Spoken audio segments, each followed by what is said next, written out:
সালামু আলাইকুম রহমতুল্লাহ। সুপ্রিয় দেশবাসী, আপনারা যেভাবে রামেশ্বর ধর্ষণ ও হত্যাকাণ্ডকে কেন্দ্র করে শোকে বিহ্বল, ভারাক্রান্ত, আমরা যারা বিদেশে অবস্থান করি, আমাদের মানসিক অবস্থাটাও খুবই খারাপ। ইংল্যান্ডে এখন রাত্র 12:15 বাজে। একটু ঘুমোতে পারছি না। বারবার যেন ছোট্ট রামেশ্বর ফুটফুটে সুন্দর চেহারাটা বারবার চোখের সামনে ভাসতেছে। একটা মানুষ কত পশু, কত পাষণ্ড হলে ছোট্ট 7 বৎসরের এই সুন্দর ফুটফুটে রামেশাকে ধর্ষণ করে তার মাথাটাকে বডি থেকে পৃথক করে ফেলে, তার অঙ্গ প্রত্যঙ্গগুলোকে কাটে। কতটা হিংস্র, কতটা জানোয়ার, কতটা বর্বর, কতটা পশু হলে মানুষ এমন কাজ করতে পারে। আপনারা এই যে বাংলাদেশে যে ধর্ষণ গত 1 সপ্তাহে আমরা দেখলাম 4-5টি ধর্ষণের মতো ঘটনা। ধর্ষণ যেন বাংলাদেশে ক্রমাগত বেড়েই যাচ্ছে। ধর্ষণের ঘটনা হচ্ছে, চলছে। আপনাদেরকে যদি ২-১টা স্ট্যাটিস্টিক্স দেই, আপনারা আরো ভালো জানবেন যে ২০২৫ সালে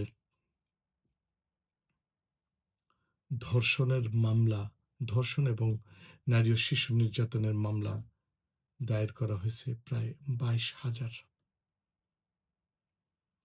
এর মধ্যে শুধুমাত্র ধর্ষণের মামলাই হয়েছে 7,000। বাংলাদেশে যে মানবাধিকার সংস্থা হিউম্যান রাইটস সোসাইটি রয়েছে, তারা বলেছে 2020 থেকে 24 সালে শুধুমাত্র ধর্ষণের শিকার হয়েছে 10,000-এর 6,000-এর বেশি শিশু। তারা শিশু। সারা জাগরণে যে সমস্ত ধর্ষণগুলো কথা আপনারা নিশ্চয়ই জানেন, ভুলে যাওয়ার কথা না, এখনো প্রত্যেকটা মানুষের স্মৃতিতে রয়েছে। মুনিয়াকে ধর্ষণ করে হত্যা করা, তনুকে ধর্ষণ করে হত্যা করা, এবং এর সাথে সম্প্রতি যোগ হলো আমাদের ছোট্ট মামুনি রামিসাকে হত্যা করে, ধর্ষণ করে হত্যা করা। আসলে এই হত্যাগুলো কেন হয়? এই ধর্ষণের কোনো বিচার বাংলাদেশে হচ্ছে না কেন? বা ধর্ষণের স সবগুলো মামলায়, সবগুলো কি ঘটনা কি মামলা হয়? অবশ্যই না। এগুলো কিছু সামাজিক ট্যাবু রয়েছে, সামাজিক স্টিগমা রয়েছে, যার কারণে অনেকেই এই ধর্ষণকে উম ধর্ষণের এগেইনস্টে, ধর্ষকের এগেইনস্টে মামলা করে না। ভিকটিমদেরকে ধর্ষকরা প্রভাব খাটিয়ে, রাজনৈতিক পরিচয় দিয়ে, সমাজপতি রাজনৈতিক নেতৃবৃন্দের মাধ্যমে অনেকটা সেটেলমেন্ট করে ফেলে, যার কারণে অনেক ধর্ষণের মামলাই হয় না। আবার দেখেন, আসলে এই ধর্ষণগুলোর সাথে কারা জড়িত? আশেপাশের লোকজনগুলোই সবচেয়ে বেশি জড়িত থাকে। আপনি দেখবেন, হয় তার টিচার থাকবে, তার প্রতিবেশী থাকবে। আমি রিসার্চ থেকে কথাগুলো বলতেছি, তথ্যপত্র থেকে, তার রিসার্চ, ইভেন তার লালসা থেকে, মানে ধর্ষণের যে ভাই দ্বারা বোন ধর্ষিত হয়েছে, এই ঘটনাও ঘটেছে। আমরা দেখলাম তো কয়েকদিন আগেই। কাজিন দ্বারা ধর্ষিত হয়, দাদা, নানা, ফুপা, খালু দ্বারা ধর্ষিত হয়।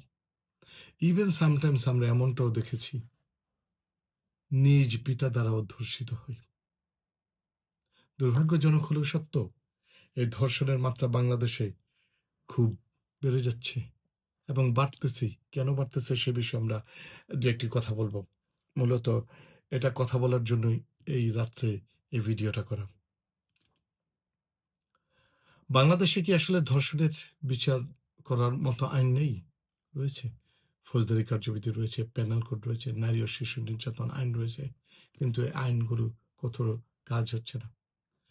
না হওয়ার অন্যতম কারণ যেটা হচ্ছে, যখন এই ধর্ষণের মামলাগুলো দায়ের করা হয়, দীর্ঘসূত্রিতা হয়। যেমন আপনাকে ছোট্ট একটা উদাহরণ দিই, যে বাংলাদেশের আইন অনুসারে যে নারী ও শিশু নির্যাতনের যে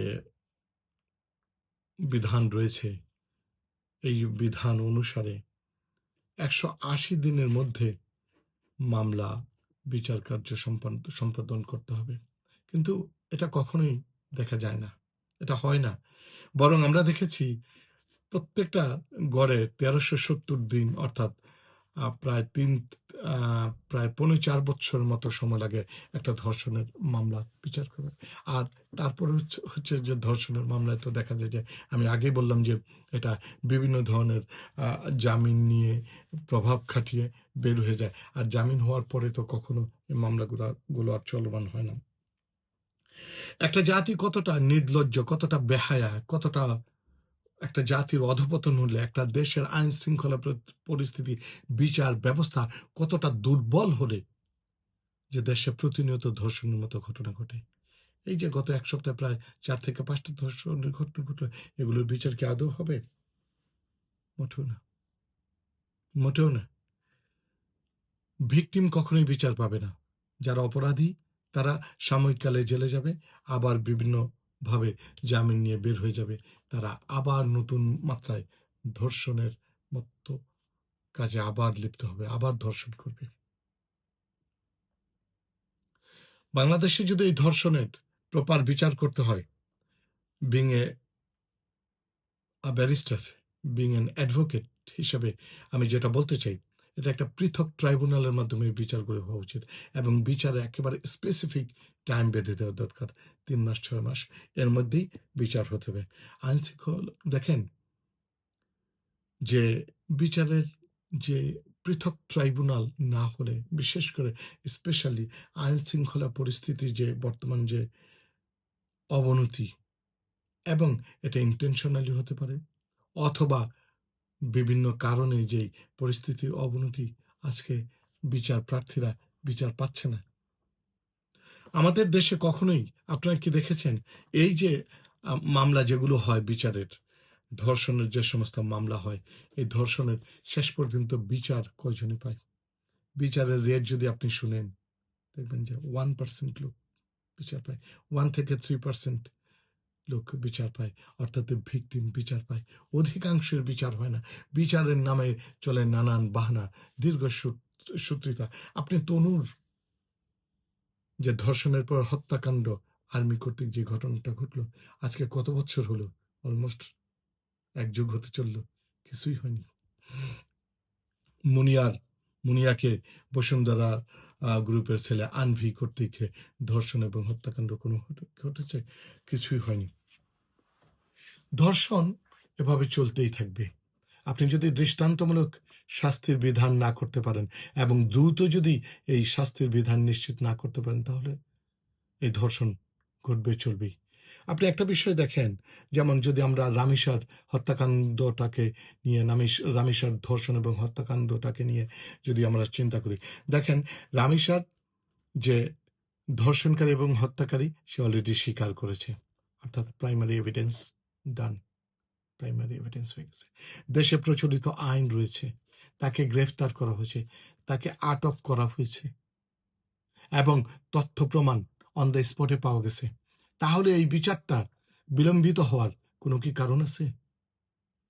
এই বিচার তো আগামী, আমার আমার আমার কাছে মনে হয় 1 মাস থেকে 2 মাসের মধ্যে বিচার করা সম্ভব।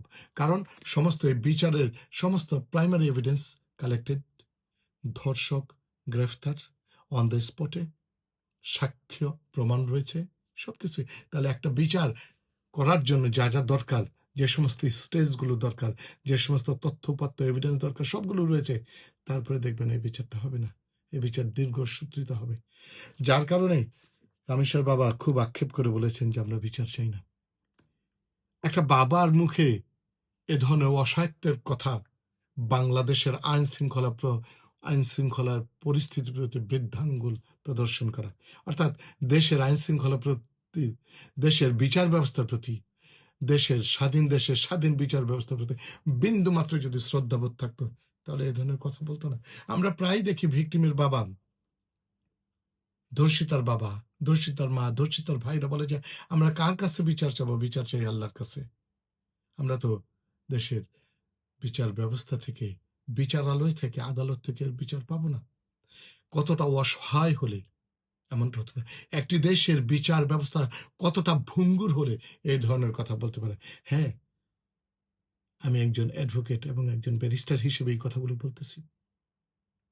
যে বাংলাদেশের বিচার ব্যবস্থা এতটাই ভঙ্গুর, এতটাই নিষ্ক্রিয়, এতটাই মোটিভেটেড, পলিটিক্যালি মোটিভেটেড, এতটাই নির্বাহী এক্সিকিউটিভ বডি দ্বারা মোটিভেটেড এবং কন্ট্রোল, যে মানুষ এখন আর বিচারালয়ে বিচারের জন্য যেতে চায় না।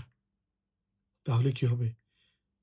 রামেশ্বর মতো ছোট্ট শিশুরা ধর্ষিত হতেই থাকবে।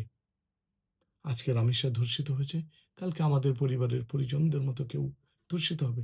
এর কোনো প্রতিকার নেই। এর প্রতিকারের জন্য যে বিষয়টা দরকার, আমি ছোট এক কথায় বলি এটাকে, আজকের এই ভিডিওটা শেষ করবো। সেটা হচ্ছে পৃথক ট্রাইব্যুনালের মাধ্যমে, এবং বিশেষ করে ধর্ষণের মামলা, ধর্ষণের জন্য পৃথক ট্রাইব্যুনাল করে শুধুমাত্র ধর্ষণের মামলা ওখানে ডিল করা হবে, এবং একটা স্পেসিফিক টাইম ফ্রেমের মধ্যে ম্যাক্সিমাম 3 মাস, এবং এই ধর্ষণের বিচার এবং যে আইন প্রয়োজনীয়, যদি আইন সংশোধন করতে হয় করা দরকার, এটার একমাত্র শাস্তি হওয়া উচিত ফাঁসি, এবং সে ফাঁসিটা হবে প্রকাশ্যে। আপনি যদি প্রকাশ্যে দৃষ্টান্তমূলক শাস্তির বিধান নিশ্চিত করতে পারেন, তাহলে হয়তোবা ধর্ষণ না হয়, ধর্ষণের হার কিছুটা কমে আসবে। আর যদি না পারেন, ধর্ষণ যে হারে বাংলাদেশে সয়লাভ হচ্ছে, এবং এটা ক্রমান্বয়ে বেড়েই চলবে। আর আসেন আমরা রামেসার পাশে দাঁড়াই। রামেসার ন্যায় বিচারের জন্য যা যা করার দরকার আমরা আমাদের ভয়েসটাকে রেইজ করি, এবং রামেসার ন্যায় বিচার নিশ্চিত না হওয়া পর্যন্ত আমরা যেন তার পরিবারের পাশে থাকি। ধন্যবাদ।